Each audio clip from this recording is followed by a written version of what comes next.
Assalamu alaikum and welcome to Prespective. The disqualification of the former Prime Minister Nawaz Sharif has given rise to many ramifications, not only for the PMLN itself, but also for the democratic political process of Pakistan.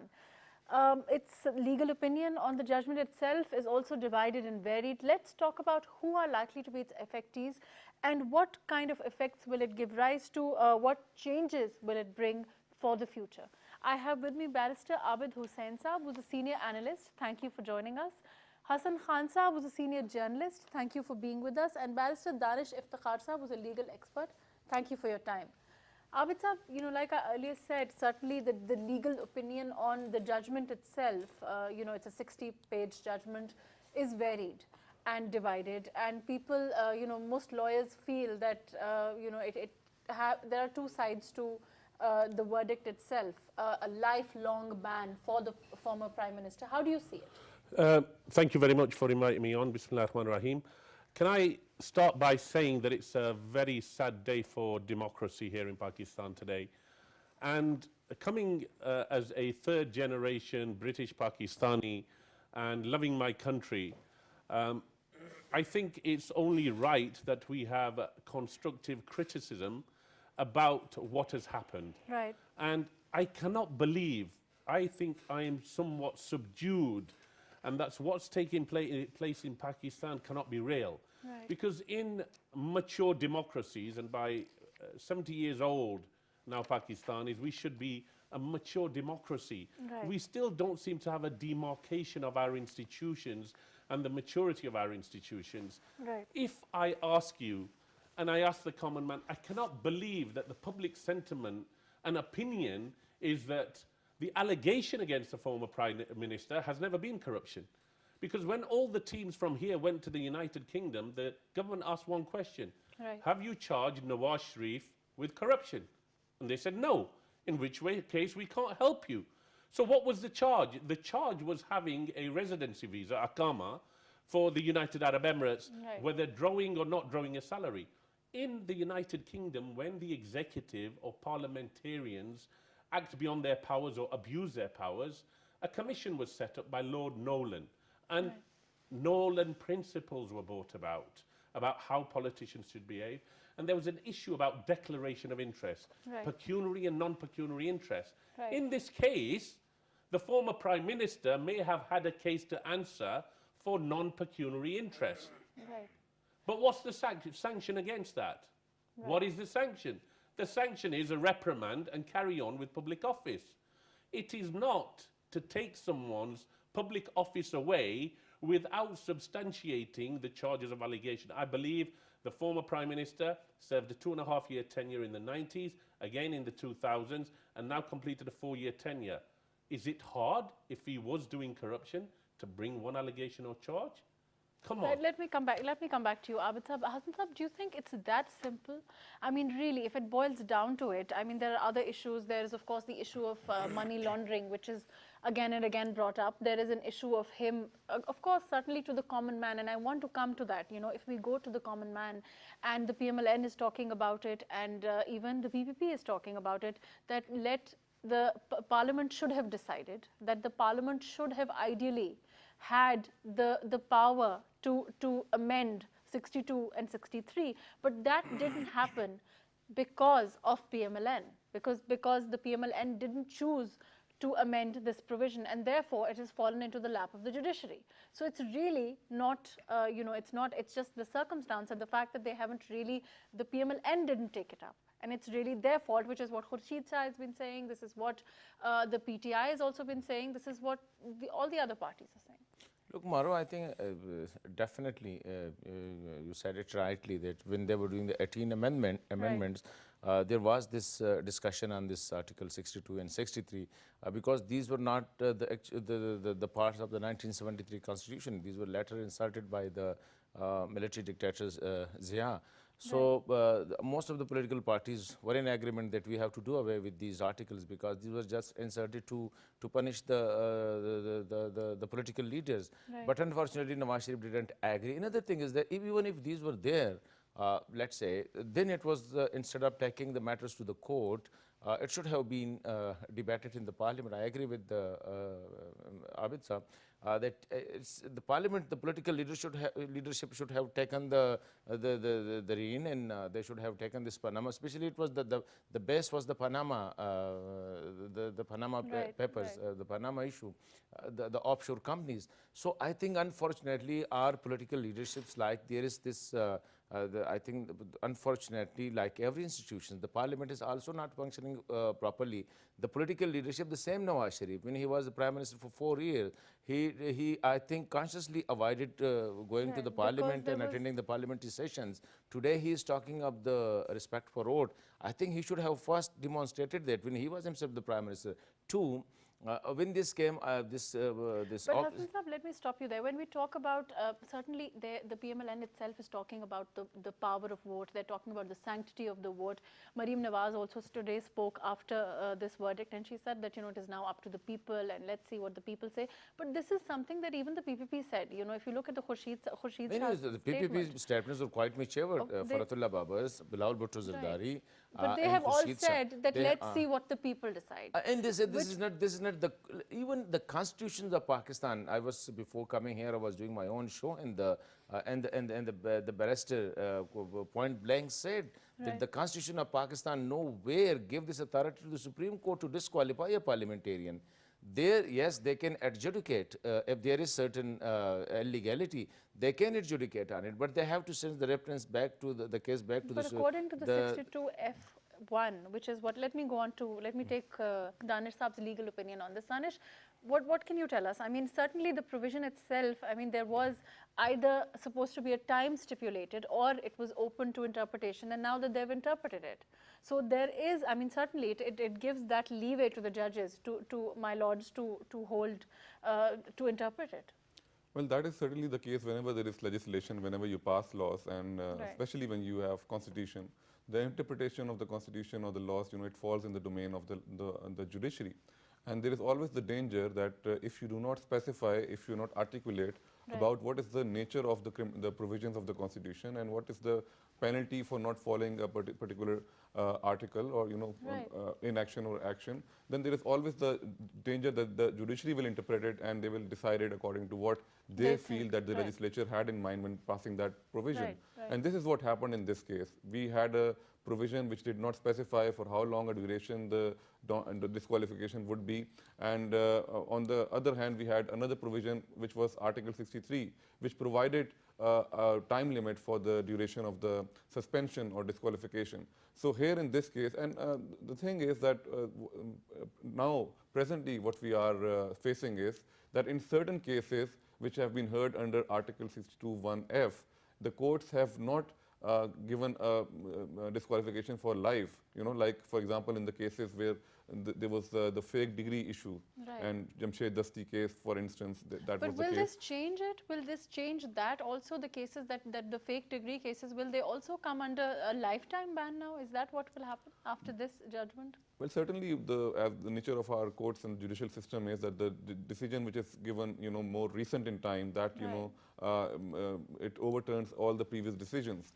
So naturally, this should be the consequence that any future question about the limitation of the disqualification, it will be answered that it is for life, it will be a lifetime ban, unless the court itself feels specifies, overrules the decision, in time. But isn't this a constitutional issue? Isn't Pakistan at a crossroads? And I agree with Hassan Saab, the judiciary is there, to interpret the constitution, but it's not there to enforce. It needs to send back to the executive its decision. It is the job of the executive then to enforce that decision. But the if you allow the judiciary to do this, then what is the role of the executive? No, but interpreting a legal provision and saying that it is a lifetime ban is not enforcement. Enforcement would be making sure that that is followed. So that this is very technical. When you say, when the judiciary has passed this sentence, for want of a better word, it has stipulated that this premier has got a lifetime ban.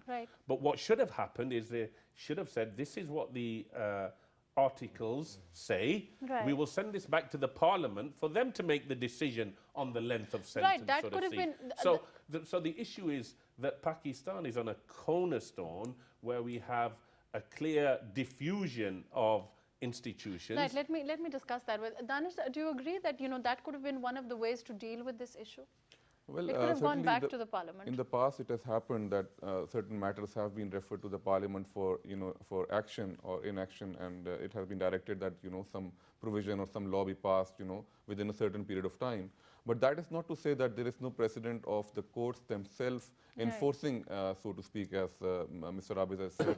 They have done this in the past, and this is where we have this whole discussion and the whole jurisprudence about judicial activism, and how courts should decide issues within their domain. What is their domain? How and when they should overstep their domain, if at all. And this is certainly not a very straightforward case. Many people have said that there was no issue of fundamental importance, and it was not. And then we have to agree. And Hassan Sahab, I'm going to go on to that. A lot of people have also said that it's that they've acted within the authority, and it's really a subject of interpretation, and the judiciary has done what its job, which is one view. And on the other hand, we have the other view, which is what Danish Sahab is saying, that judicial activism or not. But regardless of that, if we look at Jahangir Khan Tareen's case and we look at the former Prime Minister's case, there are some differences. I mean, in the sense that the former Prime Minister does not have the right for appeal now. Review, I think that would be. He was not in the review. This was the review of the Jahangir Khan Tareen. Right. The Prime Minister, he never sent his liar. Right. So he lost that right. He didn't contested it because for the reason he was dead sure that the courts, because the court's behavior was like that. The judges, they have already spoken their minds. Unfortunately, in Pakistan, the judiciary, I don't know, I think definitely both the lawyers will know whether it is a Lord Denning statement that when a judge open his mouth, when a judge open his mouth, he shut his mind. Unfortunately, in Pakistan, the judges are so outspoken. They are on the media. They are in the public speeches. They go and move around and speaking to wherever, the doctors, whether ordinary people, whether the lawyers, etc. Look, why Nawaz Sharif didn't, instead of, look, the first case with the original, the bench which decided the case, one of the judge, he has spoken it bluntly that where it is written that this disqualification is for life. But this time this case was not referred to the same. I think in review you have to send it. They will be the better qualified to talk on it. That if for review it goes to the same bench. Right. But here, there's only it doesn't go to the same bench. It goes to another bench. Let me just let me just add a further point. This judgment actually creates havoc for who? The judiciary. Why?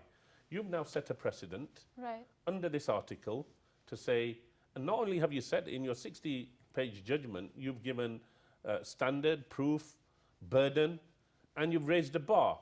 I today can sit down and start writing names and write to the Chief Justice of all politicians, of all bureaucrats, of all other individuals to say, well, if we've done that for the Prime Minister, now we have a clear judgment. I want Hassan on this 62(1)(f. I want the barrister, I want you, I want the bureau, I want the commissioner. It's going to open the floodgates. It might, but there are certain standards of 62(1)(f also. I mean, that have to be met. No, these standards have now been set. Look, Mahrukh, look, here you are not a profligate. You are a righteous. You are not spoken lie in your life.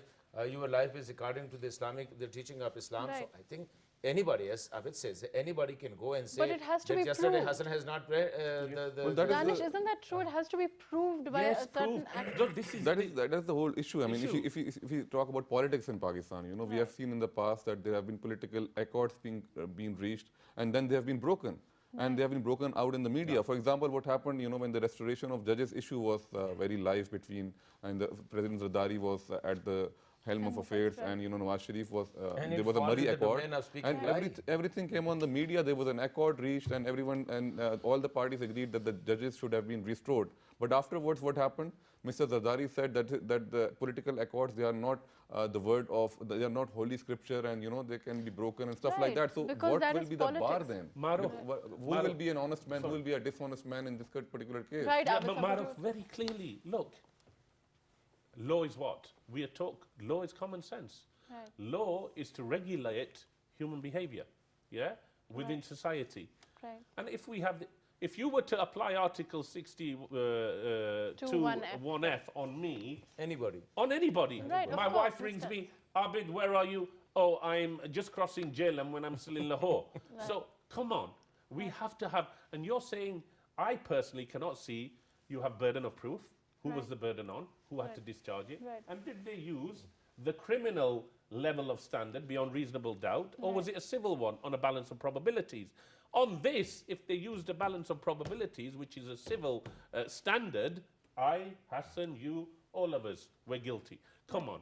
We have to apply common sense and maturity to our judgments, and we have to have a demarcation of institutions, say this is the role of the executive, we've interpreted the law, it's going back to the executive. But let's look at, okay, so we understand the problematic nature, you know, you agree on it, all three of you agree that it's a problematic provision and interpreting it itself was problematic. But if you look at the common man's perspective, if we're going into the 2018 elections, Hassan Saab, you know, the common man, if you ask him, the question that the former Prime Minister, his daughter, his family has been asking, the PMLN has been asking, why was he kicked out? Why was he disqualified? Why was he, you know, asked to asked to leave his office? But the question and the answer that he gives is because he didn't take money from his salary from his son.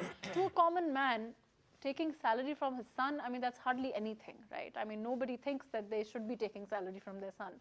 The other issue is a money laundering one. It's a complex issue to the common man voting in the 2018 election. A lot of them, they wouldn't be able to understand it. Don't you think that money laundering is a criminal offence? Right. It the former Prime Minister has not been charged with a criminal offence. This residential visa is not having a residential visa. Not having, right. So what I'm saying, so what I'm saying is that in the 2018 elections, to the common man, you're right. The question, yeah, you have what the common, how the common man will perceive it as that kind. The sympathy look, this is not the will first of course time. be with the former Prime Minister. This is not the first time. This is not the first time. When Musharraf took over, Prime Minister Nawaz Sharif, he was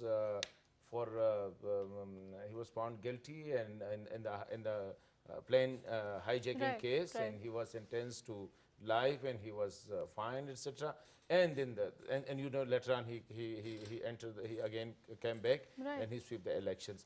I think this time Nawaz Sharif, he has got a golden opportunity for a politicians going to jail, going to the he is facing very boldly daily basis. Look at the Commando General. Right. He's not here. He's sitting away. He's run away from the court. Right. But the Prime Minister and his family, they are daily in the accountability court. Look, the problem, unfortunately, which we the media people are guilty for, is that for the last, I think, more than a year, when the case is going on, starting from the Panama offshore companies, so far there is no corruption has been proven on Prime Minister Nawaz Sharif or his family, not a single penny. But despite that, a senior political leader, Imran Khan, he goes out and publicly say that he has been proven to have laundered 300 billion rupees, and nobody is asking him, how can you say it? How can you put such allegation on a person who has not been guilty too? I think the court, look, both are from the law profession. Look, when there is a case going on in a court, the case was concerning the offshore companies in the money laundering, and nothing was proven in the court. Which for on the way, enters another case, and there is this Ikama, and they say, okay, leave the Panama and make him guilty for this Ikama thing, and he was disqualified. I think this is this sham decision. I think we have to be serious, and definitely the international world will definitely look at it. How judiciary, the decision taken by the Supreme Court of Pakistan, it become a precedent. Then in other countries, like maybe in Britain, they say, look, Pakistan judiciary has decided this. It's a non-enforceable precedent. Right. It has such but do you think, low Danish, standards. I'll come back to you, Abid. Do you think that, Danish, that if we look at, you know, if this had come after the NAB verdict, if the NAB verdict would have, you know, convicted, if the NAB had convicted the former Prime Minister and then this decision had come, do you think it would strategically have been better for the judiciary for this verdict? Well, I don't think that the judges or the courts, they specifically they look after what is happening, in other courts and Right, decide. but in view of the fact that Yeah, but the 2018 lower elections judiciary, I for the think, PMLN. when Well, the senior but I- judiciary speak its mind, then Of the course, lower it's judiciary binding on the lower judiciary, definitely certainly. it becomes affected. Yeah, Right, you're right. right. You're right in that sense. And I think the whole timing of this nature and the speed of this, and the modus operandi of this whole trial, and the way and the timing of it, it is so important, so strategic. Elections are just around the corner. Right. He has been disqualified for life. Right. And this case could have been any of the thousands of cases which are pending in the Supreme Court every day, and they're not being taken up. But this has been taken up specifically. So this is another issue which And another case, seeks I some- think, was today. It was in the media that there's another case of a woman who's been sentenced, and she's actually done her term, and it's been found out that she's not guilty. So there For are cases. 19 years for she 19 was in prison. Exactly. Right, What so about there are those cases? what about those cases? What about those miscarriages of justice? Right. Those cases begging, for a trial, for a hearing, but they're not being taken up. So my point is that this, and also what about the Elections Act 2017? Which was overturned by the Supreme Court. I Right. mean, why was that taken up so quickly and so just before the elections? Was it because a party did not want Nawaz Sharif to head PMLN before the elections? That is a valid question which is being asked. And now this case also, just before the election, we see the decision of this case. So questions are going to be asked, and these questions are not going to be very which easy may not questions to answer. necessarily be worse or bad for the PMLN as far as the elections are concerned. Well, I can see Abid someone if you have key performance indicators, politics should be dictated by policy and not personality.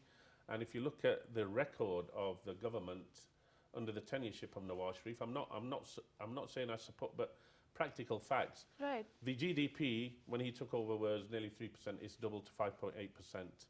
Infrastructure development, billions have been spent. You look at the development package as being great. Okay, there may be shortcomings in joblessness or work creation or health and other areas, but on a visible site, there was work. And whether it's all PTI, we should measure their track record of what they've achieved in KPK. The Punjab government similarly, and the federal government similarly. But when we bring it down to personalities and we start to nitpick on these issues and diffuse institutions, it creates confusion, but it does create sympathy. Right. You're quite right. The common man may say that we don't want invisible forces dictating to us what's right and what's wrong and creating public opinion one way or the other. And it's for us to see at the election box how they vote, how that'll pan out. And you're right, if you look after the assassination of former Prime Minister Benazir Bhutto, they took the sympathy vote.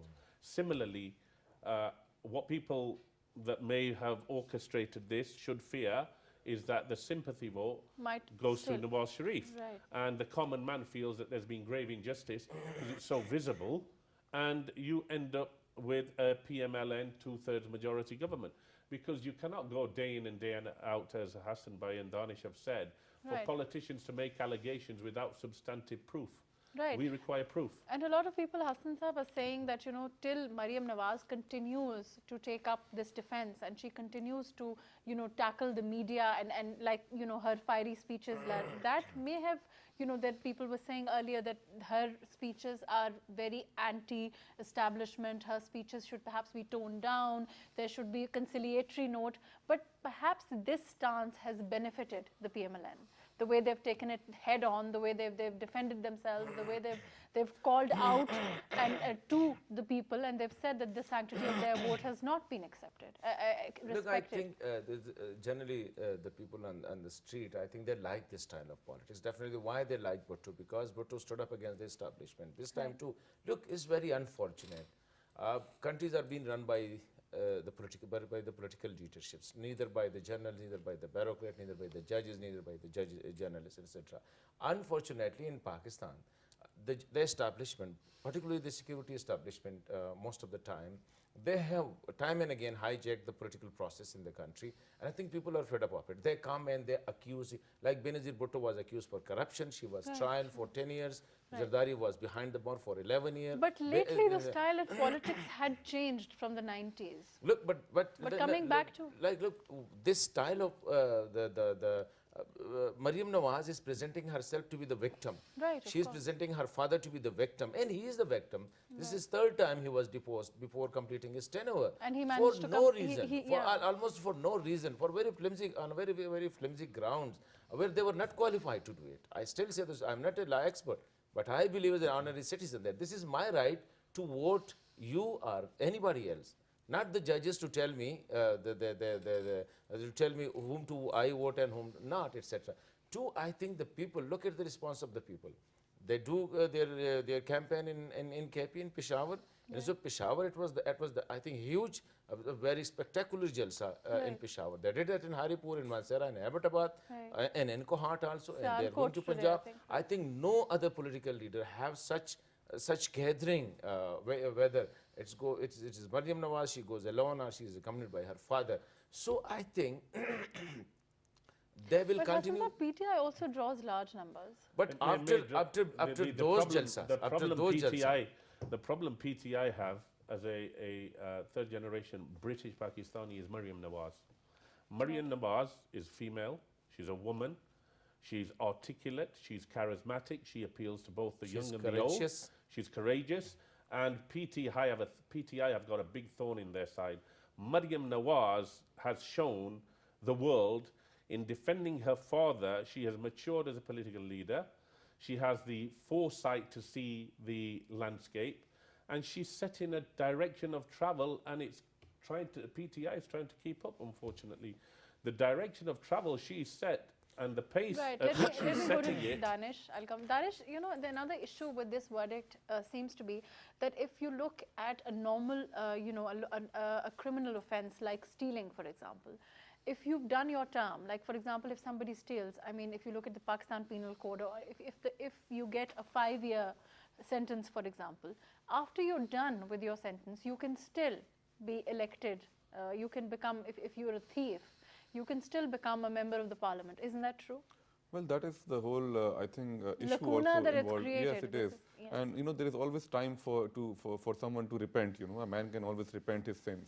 Right. And there should always be, society should always be able to redeem someone who is willing to redeem, you know, whatever he's done in the past. Right. So this is the whole thing, that you are condemning someone perpetually, you know.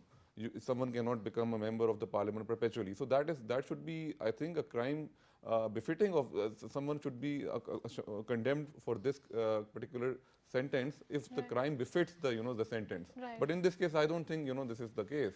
And if we talk about democracies, if we talk about Western democracies from which we learn so much every day, Right. we saw how the Bush administration, it lied to its own public and to the world, to the UN, and went to a war in Iraq, and where billions of people were killed, innocent people lost their lives, and this was all built through a lie. It was deception, Right. it was dishonesty, but there was no disqualification for Bush.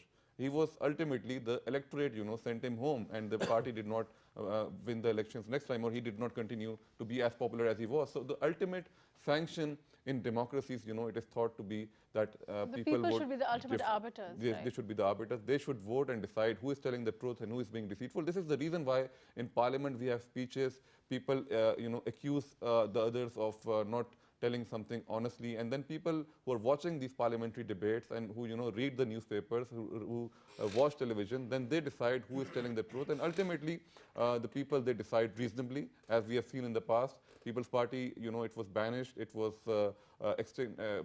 limited to a Sindh province, it was from Punjab, it was completely wiped out. So this is what the narrative of those who who But support at least democracy. the PPP and the PMLN both agree on this, that it's to let the people decide. I mean, that's what Bilawal But why Bhutto is has also it when said. all Pakistani politicians reach political maturity from Qaid-e-Azam to Nawaz Sharif, they're either killed or not allowed to serve their full term? Why is that?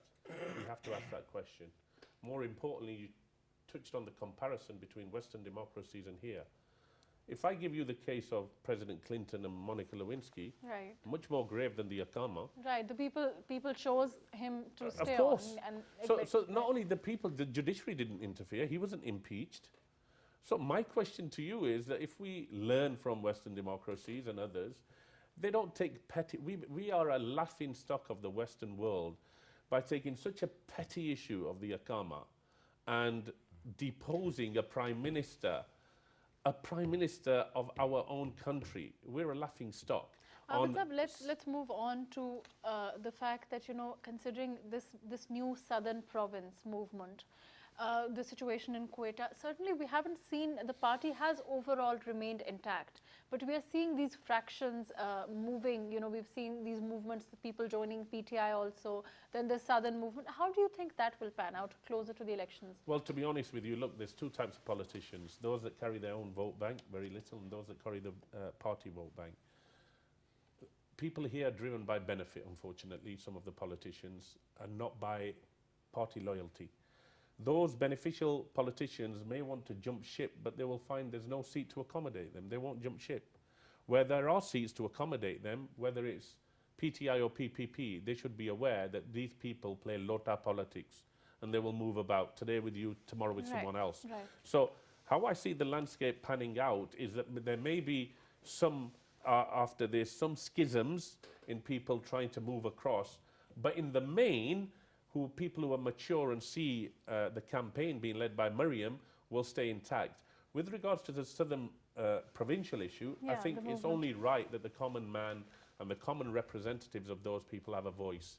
If they feel that they weren't getting a voice as a unified Punjab and they will get it as a separate entity, those are discussions we should have in a mature democracy. We should get their representatives and the individuals and find out. It may be an issue of lack of equality in the distribution of resources or infrastructure development, and those are rights in any political party or any spectrum that you should have rightfully. Constructive criticism to move forward, to provide everyone the equality in terms of resources, budget allocations, etc. So, Hassan Sahab, what about this, you know, this increasing opinion about the fact that Chaudhry Nisar, whether he chooses to contest the elections under the PMLN, will have an effect on people, on some people leaving the party or staying on? Do you think that's true? I think usually this is not something. He certainly always said that he's very loyal to the PMLN. It is his party, and he will always remain a part of the PMLN. So far, he has not quit the party. One. Right. Two, I think usually when you are getting closer to the elections, every time it happens that people change their loyalties, they switch one party and go. Because most of the time, look, PMLN has this time, it's not necessarily that all the elected MPs this time, they be given tickets for the next election. Right. So definitely when I see that, okay, I'm not going to get a ticket from this party, so I then start bargaining with other parties. So it happens like, look, a sitting MNA in Nowshera, Siraj, he quit the PTI and he joined the PMLN. Right. So it goes on, it's happened everywhere, almost the same is happening in the Sindh, the same is Balochistan is a different saga. Punjab is mostly because unlike the other provinces like KP and unlike the KP, Punjab politics, especially in the rural, in the southern, and mostly in the central Punjab, it is dominated by the tribal or the groups, the electables people. So mostly it happens that the electable, if the party leadership is not happy with them, or the party leadership is not going to grant them the tickets for the coming election, so they opt for the next party. But I think, yes, it has an impact. Sometimes it has, and sometimes like in the by-elections. Right. In the by-elections, almost 120 in the NFO elections. But this time, I think there will be an impact of the new emerging religious parties and the non-conventional religious parties. We have already we've seen in the NA 120 election. We've seen later on in a 4 election. So I feel fear that maybe the traditional political parties, the Jamaat-e-Islami and the JUI, who are good in the electoral politics, they are going to be affected by the emergence of this Barelvi sect and the emergence of the parties like Labbaik, Tehreek Labbaik, Pakistan, etc. And it's definitely going to hit the PMLN also. But the problem is, yes, the PMLN are conservative. Yeah, PMLN. Yeah, they're conservative.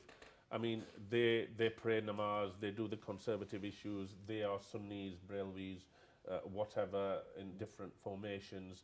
What you are saying in terms of the formation of Labbaik, and again, it's a policy thing. Yeah, what policies are they bringing for the common man, and what are they doing? How are they differentiating themselves away from PMLN to say that we're something other than that? i.e. centre-right politics. Because if they offer centre-right politics and Nawaz Sharif offers centre-right politics, who am I going to choose? Someone who's got experience or someone who I see as a mold? Right, but I agree. South Asian Right, but politics. But I want to say... But Hassan sir was saying that it can... But what I want to say is that PTI have lost an opportunity. PTI started off on a momentum to say we're different from PPP, Right, we're of different course, from they have, PPMLN. right. But now, They seem to be, you know, The- and the statement of Imran Khan saying that electables should, why can't, Electables should be, you know, yes, why can't parties have electables? They should, they're important They must for the have the party. money They must to have, contest right, because exactly. elections, Thank you. This So what I'm is- trying to say is that the pure... And he said it on record in front Right, of the of course, camera. he said it on He media, started right. off with this pure ideological view and in now- which the youngsters... Yeah. And that aged is what, between exactly, 21 that is what drew and the young that's crowd what to the young, him. And the right, young crowd right. said, well, it's the same, you are the same chocolate in a different wrapper. Then what's the, Yeah, you know, why you're shouldn't we going go... to taste right, the same, right, you're going to feel exactly, the same. Exactly, Why? that I agree with you and there. But now they've said, and I'm in contact with a lot of think tanks around young people, they've said, well, if he was offering us that and he's the same chocolate, we might as well go to Maryam Nawaz. Yeah. And that is the dichotomy he's found himself in. And the problem he's going to have is that huge crowd that Right. he'd gathered is Basically, slowly withering away. He is interested to get the prime minister position by Which all, seems whether, right, whether it but is in, by and hook or therefore by he's crook, had, yeah. you know, the divergent policies. Look, he that was we've having seen an as ideal far as- opportunity to have a government in KP. KP is a small province, it is better managed, its institutions are He could have more made that better an functioning than the example. rest Right, of the provinces. Of course. He I should have have to do shown that the example. result there, but Right. unfortunately he That didn't failed. happen. In all the sectors, whether it is education. I think one of Imran Khan's failure as a politician, Right, I think, right. is that he failed to learn from Zulfikar Ali Bhutto. You know, what Zulfikar Ali Bhutto did and how he rose to prominence was because how he gave empowerment to the people and to the common people and to poor people. Someone Right. who was an unknown, he Right. had no political history. He was given a ticket and still he got elected on that party ticket of the Because People's of- Party. right, Because of because his own political his own charisma and his policy, own right. vision and his own, charisma. But And his what slogan led that- to his downfall also, Bhutto's downfall, is what Imran Khan is doing presently, which was that he added Compromises, I feudals guess, right. into his party. He gave them top positions. He got the, yes, and The those compromises people, yes. that he's making now they will not eventually, necessarily they- benefit the PTI. and they- But Maryam Nawaz said today in her speech when she spoke in Sialkot, she said that Imran Khan and Zardari both think that they can do what they did in the Senate elections. You know, they can do the number game that they played, but that will not happen in the general elections, and people will speak. People will show their allegiance to and their respect for the vote. They will. I agree. I agree totally. I think the panels unanimously agreed on the fact that PTI was seen as an alternative to provide some kind of good governance to Pakistan. right. And unfortunately, it's put itself back there. The fight is going to be between PPP and PMLN. PTI itself has taken itself into the back rows. And I'll give you two common reasons for that. The electables, the Peeds, the Chaudhrys, all of these opportunist politicians that think they're going to get in may enable him to get more seats, but a swing from 30-odd seats to hundreds of seats, it's a massive swing. And the play of the People's Party is very good. Sit back and watch. Let the two conservative, because Imran Khan's PTI is centre-right conservative as well. Let the two conservatives fall out. The fallout of that we will take on board and we'll win the election. I mean, I predict a hung parliament, a minority government coalition. That's what people want. But the sympathy vote, the catalyst and drive behind Maryam's campaign may well shock everyone in the establishment. PMLN may well come back with a two-third majority, and that will throw everyone off the schism. Do you agree, Hassan Sahib? That's a Look, I high. think my own feeling is that if they bring forward Maryam as a prime minister, future prime minister, I think she can go and then. But that really depends on the NAB verdict also and how that. Yeah, works out. definitely. NAB is also that is all the sword is also hanging over her head, but that is also over Shehbaz Sharif. Right, Sharif's who too. would be in line. This is very unfortunate that that proverbial that the head and establishment they are managing too many things from we call it the puppeteers. They are trying to manage and this is not good for Pakistan. I think the better would be okay if they are corrupt. The trial should be fair, transparent, and I think according to everybody should see it that yes, it is. Look, Imran Khan submitted And a I think fake. that is one of Look, one of just to right. give one example, Imran Khan submitted a fake document vis-a-vis his Margala, his Right. Banigala's house Right. in the Supreme Court. The Supreme Court, instead of taking judging that on Article 63 or 61, 62, F, etc., just reprimand him and say next time be careful. So I think such like things. On one side, you simply sending a prime minister on a very flimsy ground. On the other side, the same politicians who is, I think, who's everywhere in the field and Double he is, standards. it's so, such like things, people are watching it. But I agree with what you've just said and what Danish said. Justice must not only be done, but it must be seen to be done. Let me go to Danish also, and then I'll come back. But Danish, you know, considering the fact that we've seen, that may be true, you know, people might vote for the PMLN, there might be a sympathy vote. But regardless of what happens in the NAB, there is always, you know, appeal process. So whatever the NAB verdict is, going into the 2018 elections, they will have, you know, of course, if it's a verdict that's against the PMLN, the Prime Minister, former Prime Minister's family, then they will appeal. And even so then they will get to go into the next elections, regardless of what the verdict is. Well, barring the former Prime Minister himself, because he's obviously been disqualified. Well, as you are aware that the appeal process can be quite lengthy at times, and Right. especially, you know, it becomes a bit difficult at times to seek a suspension of the order of the lower court. Right. For example, if he's convicted and you seek, you know, you want to upturn, you want to change that decision, when you appeal, it's not always that the court, the higher court, it suspends its judgment, and then, you know, you're free to do whatever you want to. You know, that might be an issue. So I think because of this uncertainty over whether Mariam would be able to contest or would not be able to contest, Right. and the party has deliberated on this issue, and this is the reason why they have decided that Shehbaz Sharif will be the candidate for the Prime Minister in the upcoming elections. And barring, say, something drastic happens, you know, and if even he is unable to become the party's candidate for the Prime Minister, then the question will arise whether, you know, Mariam should be given a chance. Right. So until that scenario arises, you know, I think it is pretty much clear the party has decided that Mr. Shehbaz Sharif is going to be the next Prime Minister candidate. Right. And the decision, however, main decisions and the important decisions will be taken by By the Nawaz former- Sharif. right. And whether they are in jail or not, only time will decide. And this is what Mariam Nawaz also referred to in her speech today, that she asked her voters and supporters, you know, to listen to him whether he's in jail or outside. And this seems to be pretty much clear in their minds that they will have to probably face the jail during the campaign process. Right. Abid Sahab, before I close, you wanted to say something. I'll give you that. No, I just wanted to say, I mean, in terms of politics in Pakistan, I think we need to, whether it's Shehbaz Sharif or Mariam Nawaz, Shehbaz Sharif's got a competent track record of delivery. He's got policies in the Punjab, he's got interventions, and he's successfully delivered on them. So there's a track record. The People's Party, you have to measure their progression by their last term in the federal government and, of course, by their record course, in okay. Sindh. Right. And PTI, you should objectively, if you want to look at governance, measure their track record by what they've achieved in KPK and deliver the result. If the common man looks at these objective criteria, then we can get objective decisions and we can see who will win the election. But if they're swayed by blackmail politics, by media public opinion building and so on and so forth, then we may well get a different decision. And at the end of the day, if we don't do this, then clearly we need to look at the whole system in Pakistan and maybe look at, is there an alternative for us Right. in terms of the way forward? Right. Unfortunately, that's all the time that we have. Thank you so much for joining us, Abid Sahab. Thank you for your time. Thank you for being with us, Hassan Sahab. Thank you for joining us, Barrister Danish Sahab. Thank you, everyone, for joining us today. As far as the democratic system is concerned, certainly it is by the people, of the people.